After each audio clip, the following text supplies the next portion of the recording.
Hello friends, welcome to my YouTube channel. और आपका मेरे चैनल पर बहुत बहुत बहुत बहुत स्वागत है। फ्रेंड्स, क्या है ना कि आजकल सब लोग जॉब कर रहे होते हैं। किसी के घर में कोई एक इंसान जॉब कर रहा होता है, वाइफ जो है वो हाउस वाइफ होती है, या फिर अगर कोई जॉइंट फैमिली में रहता है तो उनके घर में काफ़ी लोग होते हैं जो जॉब करते हैं। बट क्या होता है ना फ्रेंड्स, कभी कभी अगर हम सोचते हैं कि चलो अब हमारी इनकम अच्छी हो रही है, हम कुछ सेविंग्स करते हैं, तो पता नहीं क्यों ऐसा होता है कि जब आदमी कुछ सेविंग्स करके रखता है ना, वो जो सेविंग्स है ना वो बच नहीं पाती है। क्योंकि भगवान कुछ ना कुछ ऐसा कर देते हैं, या तो किसी की तबीयत खराब हो जाएगी, या कुछ ऐसा प्रॉब्लम आ जाएगी, या कुछ इलेक्ट्रिकल चीज़ें खराब हो जाएगी कि जिसमें आपको आपका वो सारा पैसा जो आपने सेविंग्स करके रखा हुआ है, बचा के रखा हुआ है, वो आपको पैसा लगाना पड़ता है, तो आपकी सेविंग्स बच नहीं पाती है। फिर इससे आप बहुत परेशान हो जाते हैं कि क्या करें क्या करें। ये सबके साथ होते हैं, आए दिन ये मेरे साथ भी होता है। अगर हम कुछ सेविंग्स रखते हैं ना कि चलो भाई आगे जाके भी हमको काम करेगा, हम कुछ पैसे बचा के रखते हैं कि फ्यूचर के लिए, तो या तो इलेक्ट्रिकल चीज़ें ख़राब हो जाएगी, या तबीयत ख़राब हो जाएगी, या कुछ ना कुछ, या कहीं सडनली आपको जाना पड़ सकता है, कुछ ट्रैवल करना पड़ सकता है जो आपने सोचा भी नहीं होगा। तो फिर ऐसे क्या होता है ना कि आपकी जो सेविंग्स होती है ना वो ख़त्म हो जाती है, तो आपको प्रॉब्लम्स होती है। और उसके अलावा अगर आपके पैसे कभी ख़त्म होते हैं तो जो सबसे बड़ा रीज़न है वो है स्कैम। आजकल जो है ना फ्रेंड्स, जो स्कैम है ना वो बहुत ही ज़्यादा हो रही है। आजकल आप न्यूज़ में पढ़ रहे होंगे कि आए दिन स्कैम की जो वारदातें हैं ना वो कुछ ज़्यादा ही मतलब बढ़ रही है। हमारे पैसे तो मैंने अभी बताया कि सेविंग्स करके भी रखते हैं, तो भी खर्च हो जाते हैं, कुछ ना कुछ खर्चे निकल आते हैं जो हम लोग सोचे भी नहीं रहते हैं। तबीयत ख़राब हो जाता है, कुछ चीज़ें ख़राब हो जाती हैं, कहीं सडनली जाना पड़ता है। और उसके अलावा अगर बाय चांस अगर हमारी सेविंग्स रहती भी है, तो ये जो स्कैमर्स है वो हमारे पैसे रहने नहीं देते। कुछ ना कुछ स्कैम करके हमारे पैसे हमसे ठग लेते हैं, हमारे अकाउंट खाली कर देते हैं। मतलब ये घटना आए दिन इतनी घट रही है, और इनके पास इतने ज़्यादा ज़्यादा ट्रिक्स हैं ना हम लोगों को लूटने के, कि मतलब वो हम सोच भी नहीं सकते।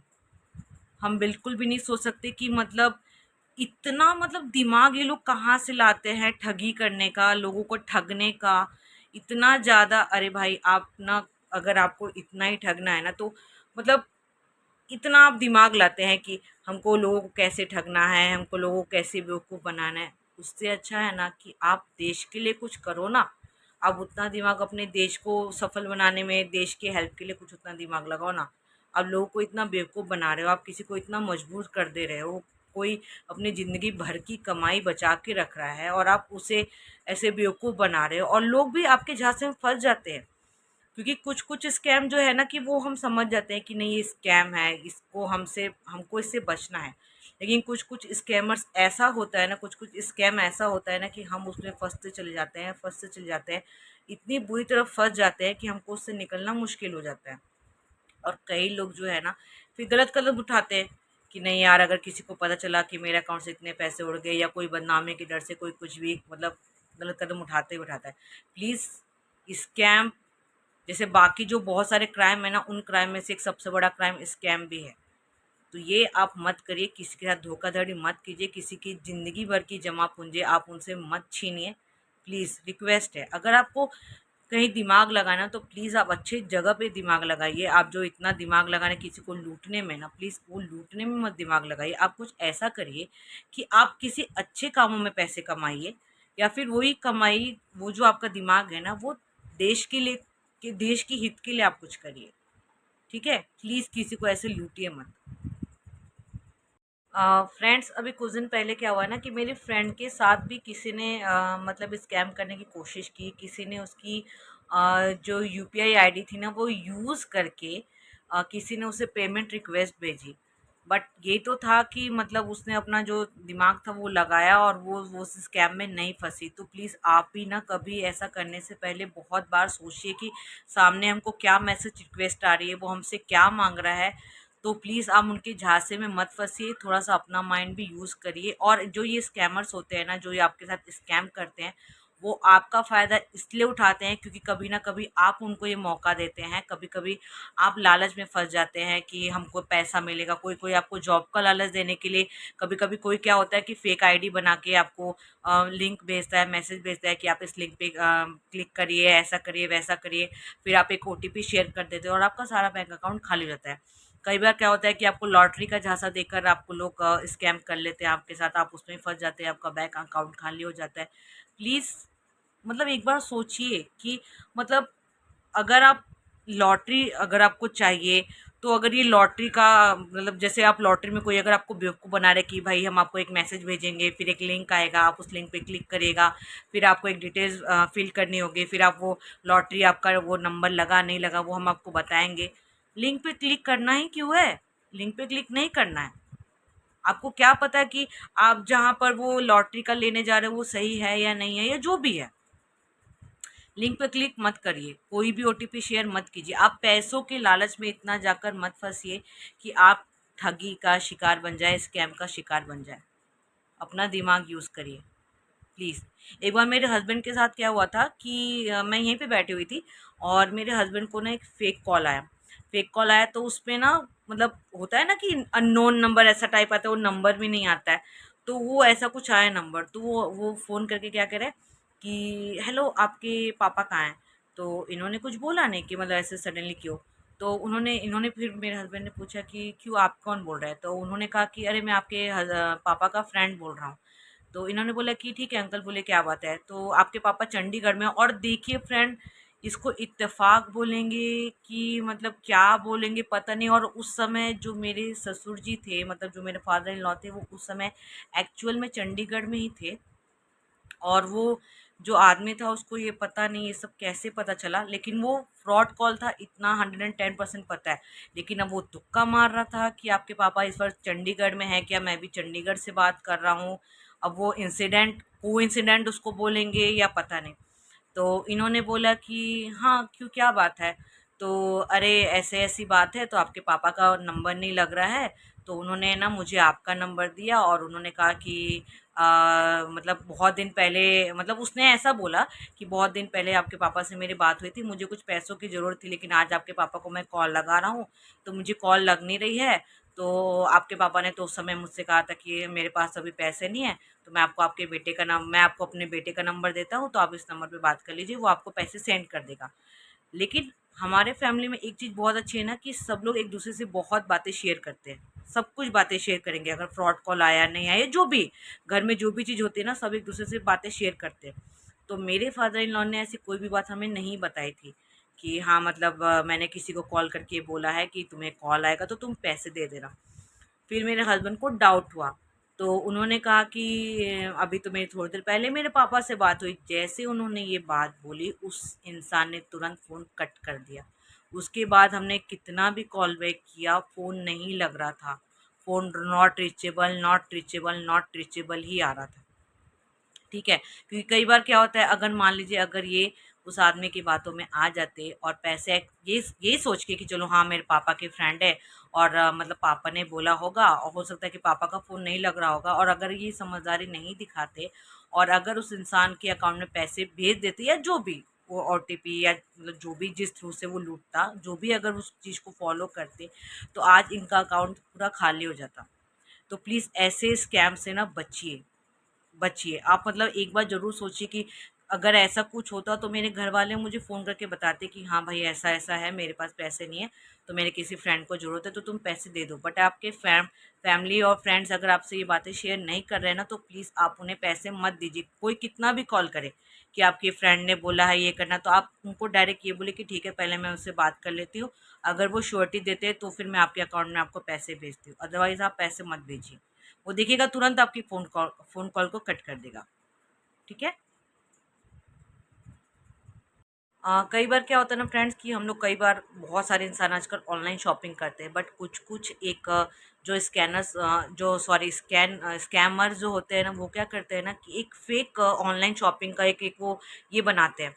मतलब कि जहाँ से आप ऑनलाइन शॉपिंग कर सके वो एक फेक बनाते हैं, और आप उसके जहाँ से फंस जाते हैं। फिर वो वहाँ पे ना आपको लालच देते हैं कि यहाँ से आप सस्ते में चीज़ें ले सकते हैं, आपको इतने परसेंट डिस्काउंट है, 80% डिस्काउंट है, 90% डिस्काउंट है। एंड आप क्या करते हैं कि वहाँ से चीज़ें बाय मतलब वो प्रोडक्ट को आप बाय कर लेते हैं। उसके बाद आप क्या करते हैं कि वहाँ पे लिंक पर जाते हैं, जो भी वहाँ पे जो भी ऑनलाइन शॉपिंग का जो वहाँ पर वो आपको प्रोसेस देता है, वो आप उसको क्लिक करते हैं, अपनी सारे डिटेल डालते हैं और ऑनलाइन शॉपिंग के जो पैसे हैं वो भर देते हैं। और इससे क्या होता है कि आपके सारे बैंक डिटेल उस आदमी के पास पहुँच जाते हैं। और जब आपके अकाउंट से सारे पैसे ख़त्म हो जाते हैं, जब आपको मैसेज आता है कि आपके अकाउंट से इतने सारे पैसे निकाल ले गए, तब आपको पता चलता है, तब आपका दिमाग खुलता है कि हाँ भाई, हम तो स्कैमर्स का हम तो ये एक झांसे में फंस चुके हैं और हम पागल हो चुके हैं, हमको लोगों ने बेवकूफ़ बना दिया।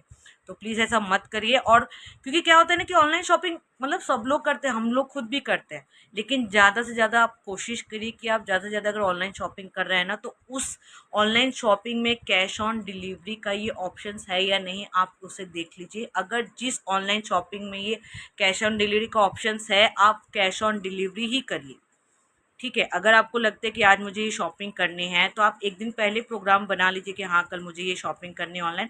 तो आप उतना अपने अकाउंट से उतना पैसा ला के कैश अपने पास रख लीजिए और उससे कैश ऑन डिलीवरी ही कीजिए।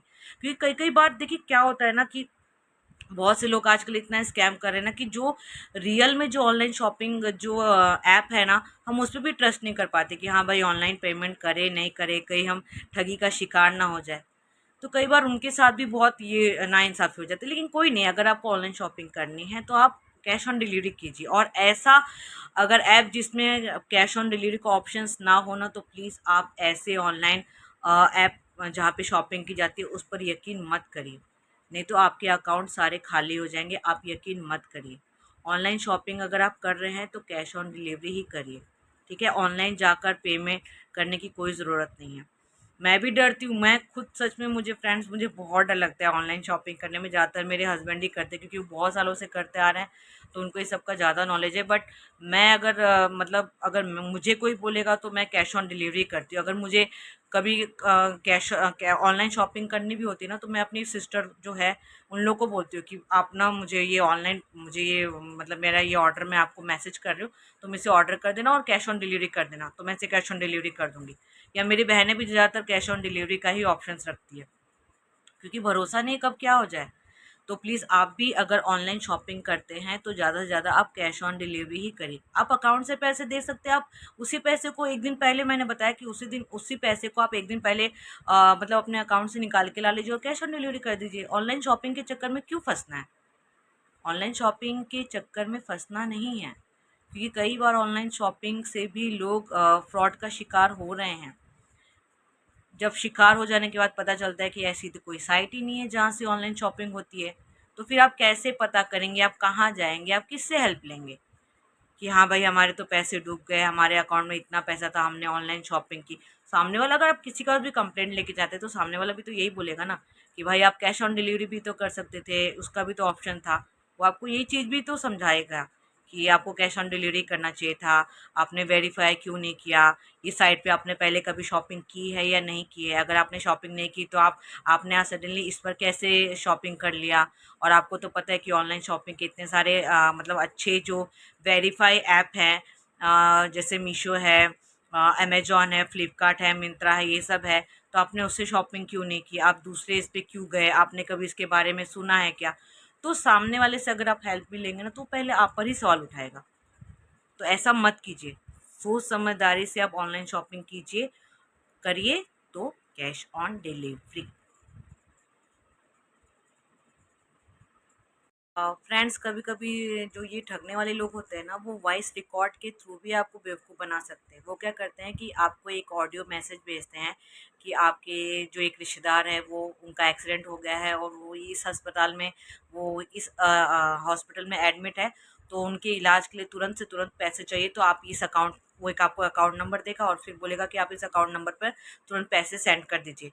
और आप क्या करते हैं कि भाई कोई भी अगर अपने किसी करीबी रिश्तेदार के बारे में ऐसा सुनेगा तो वो मतलब इतना नहीं सोचेगा, पहले तो शॉक हो जाएगा और तुरंत वो क्या करेगा कि अकाउंट में पैसे भेज देगा। और फिर आप क्या करते हैं यहाँ पर, मतलब ठीक है, मैं अभी तो मैं बोल रही हूँ, लेकिन उस समय वो होता है कि हम इतना नहीं सोच पाते कि सामने से जो ये हमको ऑडियो मैसेज आ रहा है ये रियल है या नहीं है। कई बार हम लोग, ऑब्वियसली हो सकता है कि कभी हम भी उस चीज़ में फंस जाए, और कई लोग फंस भी जाते हैं क्योंकि वो ऐसा सिचुएशन रहता है कि हम सोच नहीं पाते।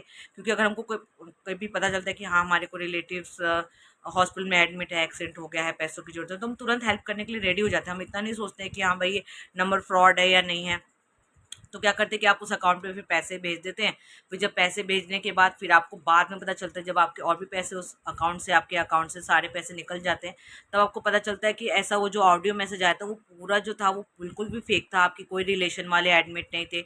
कोई आपके रिश्तेदार के लिए आपने कुछ मतलब जो है आपको ऑडियो मैसेज आया था, ऐसा कुछ नहीं था। तो ऐसा करने से पहले देखिए, मतलब मैंने अभी भी बोला कि उस समय हम अपना माइंड, हमारा इतना नहीं चलता कि हाँ भाई हमारा कोई करीबी बीमार है, तो हम इतना नहीं सोचते, हम पैसा देने के लिए रेडी हो जाते हैं। लेकिन अगर आप आजकल जो इतना स्कैम बढ़ रहा है ना, तो आप एक बार ज़रूर सोचिए कि जो ये ऑडियो मैसेज आया है या जो भी, सामने वाला आपको कॉल भी कर के बता सकता है कि हाँ आपकी इसका मतलब एक्सीडेंट हो गया है, तो वो इस हॉस्पिटल में एडमिट है, वो आपको कॉल भी कर सकता है। ठीक है, कॉल कर सकता है या नहीं कर सकता है, या फिर कभी कभी ऑडियो मैसेज के थ्रू कोई कोई इंसान आपको कहीं बाहर में भी बुला सकता है कि ऐसा ऐसा है तो आप यहाँ पर आ जाइए। आप मत जाइए, बिल्कुल मत जाइए, आपके साथ कुछ भी अनहोनी हो सकती है। ऐसे कॉल पर बिल्कुल भी ट्रस्ट मत करिए, मत करिए। किसी की ऑडियो मैसेजेस आ रहे हैं, उस लिंक पर क्लिक मत करिए, उस ऑडियो पर विश्वास मत कीजिए। अगर आपको कहीं बुला रहा है, आप वहाँ भी मत जाइए। अगर आप जाएंगे तो ठगी का शिकार तो होंगे होंगे, आपके साथ बहुत बड़ी दुर्घटना भी घट सकती है, आपकी जान को भी खतरा हो सकता है। तो प्लीज़ आप नहीं जाएंगे। कभी कभी क्या होता है कि आपके जो सोशल मीडिया अकाउंट होता है उस पर आपको एक फेक रिक्वेस्ट आती है किसी लड़की की, और आप क्या करते हैं कि उसे एक्सेप्ट कर लेते हैं, एक्सेप्ट कर लेते हैं। फिर बहुत देर तक आप, बहुत दिनों तक आप चैटिंग भी करते हैं, करते रहते हैं, करते रहते हैं, करते रहते हैं। फिर धीरे धीरे धीरे धीरे आप उस लड़की के, मतलब जो भी स्कैमर्स हैं उनके चक्कर में आप फंसने लगते हैं। फिर वो आपको देने लगते हैं धमकी कि अगर तुम ऐसा नहीं करोगे तो हम तुमको बदनाम कर देंगे, ये कर देंगे, वो कर देंगे, तुमको हमारे अकाउंट में पैसे देने पड़ेंगे। फिर वो आपको पूरी तरह से लूटने लगते हैं, और आप अपने अकाउंट पूरा खाली भी कर देते हैं कि नहीं भाई मेरे घर वालों को या मेरे फैमिली फ्रेंड्स को इस बारे में पता ना चले, और आप अपना अकाउंट खाली कर देते हैं। बट आपको जब लगता है कि नहीं भाई इससे मैं अब बाहर नहीं निकल सकता, क्योंकि जो ठगने वाला आपको जो ठग चुका है वो आपको इतना ज़्यादा परेशान कर चुका होता है ना, कि आप इतने ज़्यादा परेशान होते हैं ना कि फिर आप गलत कदम उठाते हैं। फिर बहुत से लोग इस चीज़ से बाहर निकलने के लिए सुसाइड भी करते हैं। ठीक है, तो अगर आप किसी को जानते ही नहीं है तो उनका फ्रेंड रिक्वेस्ट एक्सेप्ट क्यों करना। फ्रेंड रिक्वेस्ट का मतलब होता है कि आपकी फ्रेंड की रिक्वेस्ट आई है। लेकिन जिन लोगों को आप जानते ही नहीं है तो वो आपके कैसे फ्रेंड, और फिर कैसी फ्रेंड रिक्वेस्ट। तो ऐसे लोगों का फ्रेंड रिक्वेस्ट क्यों एक्सेप्ट करना। और बाय चांस कई बार ऐसा होता है, अभी मुझे लगता है अभी 1 साल पहले या कुछ महीनों पहले भी ऐसा हुआ था कि फ़ेसबुक आईडी पे भी बहुत ऐसा हो रहा था कि आपकी ही कोई फ़ेक आईडी बनाकर मैसेंजर के थ्रू आपके फ्रेंड से पैसे माँग रहे थे, और लोग पैसे दे भी रहे थे। लेकिन जब बाद में आमने-सामने जब बातें होती थी कि अरे भाई तुमने तो पैसे माँगे थे, तो वो सामने वाला शॉक कि नहीं मैंने तो कोई पैसे नहीं माँगे। फिर वो मैसेज दिखाता था कि देखो आपके मैसेंजर पे, मतलब मुझे ये रिक्वेस्ट आई थी कि मुझे कुछ पैसों की ज़रूरत है तो मुझे पैसे दीजिए, और हमने आपको पैसे भी सेंड किए थे आपके अकाउंट में, ऐसा ऐसा। फिर सामने वाले को पता चलता है कि अरे मेरी फेक आईडी बना के लोगों को बेवकूफ़ बनाया गया है। ठीक है, तो अगर आपको कोई मैसेज, अगर मान लीजिए आपका कोई फ्रेंड आपको मैसेज करता है कि भाई तू मुझे मेरा नंबर बंद है, तू मुझे मेरे इस अकाउंट पे मुझे पैसे भेज, ये भेज, वो भेज, कुछ भी करे, 2-3 दिन तक का वेट करिए, मत करिए। उसके फैमिली, किसी ना किसी का तो नंबर आपके पास, कांटेक्ट नंबर होगा ना फैमिली का या आसपास के फ्रेंड का, आप उसके थ्रू उससे बात करिए और फिर पूछिए कि भाई तुमने मुझसे पैसे मांगे थे क्या। और फिर, या फिर आप उससे पर्सनली मिलिए कि भाई तुम्हारी तरफ से मुझे ये मैसेज आया था कि तुमने मुझसे पैसे मांगे थे क्या। अगर वो श्योरिटी देता है कि हाँ मैंने पैसे मांगे थे, तो ही आप पैसे दीजिए, अदरवाइज पैसे मत दीजिए। ठीक है फ्रेंड्स, इस फ्रॉड से बचने का सबसे अच्छा तरीका है कि आप अपना, मतलब माइंड यूज़ करिए। मतलब सॉरी, मैं मजाक नहीं उड़ा रही किसी का, मतलब मैं ये नहीं बोली कि, मतलब आप प्लीज़ इसको गलत वे में मत लीजिएगा। मेरा मतलब कहने का ये है कि अगर आपको कोई भी अननोन नंबर से कॉल आता है ना, तो प्लीज़ आप उस नंबर को पिक करने से पहले ट्रू कॉलर पर वेरीफाई कर लीजिए कि ये नंबर फ्रॉड है या नहीं है। ठीक है, अपने मोबाइल में ट्रू कॉलर ऐप इंस्टॉल कर लीजिए, और वहाँ पे अगर आपको लगता है कि नहीं भाई ये नंबर है, क्योंकि कई कई कई बार होता है कि हमारा जब फ़ोन अपडेटेड नहीं रहता है तो वो नंबर हमें शो नहीं करता है ट्रू कॉलर पे कि मतलब ये नाम क्या है या नहीं है। तो अगर आपको लगता है कि नहीं भाई ये फेक नंबर है या जो भी है या फ्रॉड नंबर है, तो आप, मतलब अगर ट्रू कॉलर पे दिखा देता है तो आप उसको वो फ़ोन नंबर को आप पिक नहीं करेंगे। दूसरी बात कि अगर आपके पास कोई भी अननोन नंबर से कॉल आता है, मैसेज करता है, तो अपनी ऑनलाइन, मतलब आप अपना जो भी पर्सनल डिटेल्स है ओटीपी शेयर मत कीजिए। बिल्कुल भी शेयर मत कीजिए। वो कितना भी रिक्वेस्ट करता है कि अरे हम ये बैंक से बोलते हैं, आपके वेरिफिकेशन के लिए कर रहे हैं, इसके लिए कर रहे हैं। आप अपने बैंक जो आपका आसपास का जो आपका बैंक का जो ब्रांच है, आप वहाँ पे जाकर एक बार पूछ लीजिए, पूछताछ कर लीजिए कि क्या आपके साइड से हमें क्या कोई कोई कॉल या मैसेज आया था। अगर वो बोलते हैं हाँ, तो आप फिर जो आपकी पर्सनल डिटेल्स है, फिर आप आमने सामने बैठ के वहाँ पे भी जो भी है आप शेयर कर सकते हैं। बट अगर वो बोलते हैं नहीं, तो वो तो सही बात है कि फिर आप फ्रॉड से बच गए। दूसरी बात, 1930 ये एक साइबर क्राइम हेल्पलाइन नंबर है। अगर आपके साथ कभी भी कोई फ्रॉड होता है तो आप इस पर जाकर हेल्प ले सकते हैं, लेकिन कोशिश करिए कि आप अपना मतलब आप ये जो फ्रॉड है इससे बच सके। दूसरी चीज़ कि आप अपना जो भी ईमेल आईडी पासवर्ड है या जो भी है, अपना यूज़र नेम पासवर्ड जो कुछ भी है, आप उसको अपना आईडी पासवर्ड सब कुछ इतना ज़्यादा स्ट्रांग बनाइए ना कि कोई भी स्कैमर उसको हैक ना कर सके।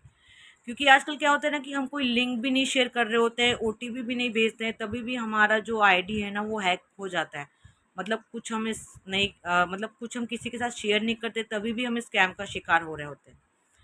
तो उससे भी बचने के लिए अगर आपको लगता है कि हाँ भाई, मैंने तो किसी का कुछ भी लिंक ओटीपी कुछ भी शेयर नहीं किया है, अपना पर्सनल डिटेल्स कहीं नहीं डाला है, तभी मेरे साथ फ्रॉड हो रहा है, तो 1930 ये एक साइबर क्राइम हेल्पलाइन नंबर है। आप वहाँ से जाकर हेल्प ले सकते हैं, या फिर आपके आसपास जो भी पुलिस स्टेशन है आप वहाँ पे जाकर रिपोर्ट दर्ज कराइए और फिर उनसे हेल्प लीजिए।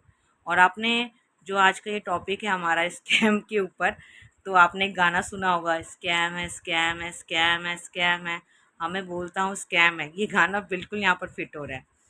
तो आप प्लीज़ थोड़ा-सा मतलब ये स्कैम जो है इन सब से बच के रहिए। स्कैमर्स भी ज़्यादातर उन्हें जो ठगी करने वाला तो ना वो ज़्यादातर उन्हीं लोग को शिकार बनाते हैं, जो उनको पता है कि हाँ भाई, अब ये हमारे इसमें फँस सकते हैं। अगर एक एक बार अगर वो मैसेज या कॉल कर देते हैं और आप अगर एक बार उनके झांसे में फँस फँस गए, तो फिर वो अलग-अलग नंबर से आपको मैसेज करना शुरू कर देते हैं, क्योंकि उनको पता है कि इंसान हमारे झांसे में फँसने वाला है और आप फँस भी जाते हैं। तो प्लीज़ ऐसा मत करिए, सोच समझदारी से काम कीजिए। और अगर आपको वीडियो पसंद आए तो वीडियो को प्लीज़ लाइक कीजिएगा और चैनल को सब्सक्राइब कीजिएगा।